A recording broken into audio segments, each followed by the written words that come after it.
Google va bientôt disparaître. Vous avez très bien entendu, oui, disparaître. Pas besoin d'être quelqu'un qui sait lire entre les lignes pour le voir venir. Première raison, la gamme Google aujourd'hui, ça emmerde tout le monde avec les publicités. Je prends l'exemple du navigateur Chrome. Que ce soit sur YouTube ou n'importe quel site que tu ouvres sur le navigateur Chrome, il y a des publicités qui t'emmerdent à longueur de journée tant que tu ne payes pas les applis qui bloquent les pubs. Vous voyez, à côté, tu as Brave qui offre les mêmes possibilités, les mêmes ouvertures que Chrome et le Graal.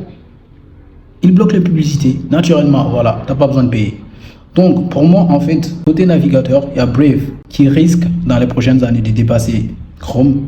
Côté service mail, écoutez très bien, il y a Proton, qui est aussi une sorte de complexe qui propose beaucoup de services, comme par exemple les mails. Il y a Proton Mail. Tu peux avoir une adresse sur Proton Mail, tout comme sur Gmail. Et la deuxième raison, c'est la confidentialité. Les pays de l'Union européenne sont en train de signer une loi qui va permettre en fait au gouvernement ou à qui de droit d'accéder à toutes les données qui sont sur des services numériques comme Google.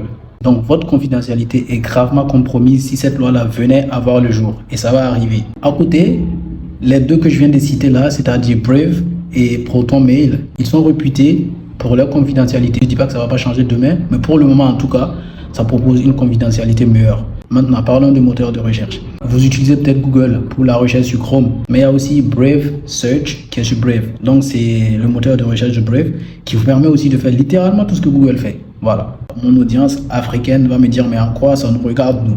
Eh bien, sachez très bien qu'en Afrique, très souvent, les services justement numériques ne nous considèrent pas comme des utilisateurs qui ont leurs droits. La preuve en est que quand Meta voulait utiliser les données des utilisateurs pour entraîner leur modèle, ils ont sorti une note pour l'Union européenne pour leur dire, si tu n'es pas d'accord, tu peux signaler. Mais qu'en était-il pour l'Afrique? Je ne vais pas m'étaler, je compte faire une vidéo long format à ce propos où je vais vous expliquer en long et en large pourquoi Google va disparaître. Donc ne la manquez pas.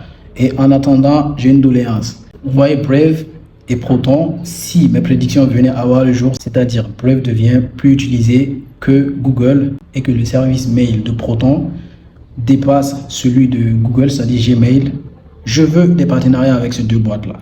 Voilà. Parce que je suis l'un des premiers, si ce n'est le premier, à avoir prédit la chute de Google et à avoir appelé les utilisateurs, dont vous, à quitter Google pour aller vers Brave et Proton. Et ce, gratuitement. Cette vidéo, c'est pas un partenariat, c'est pas une pub, c'est rien du tout.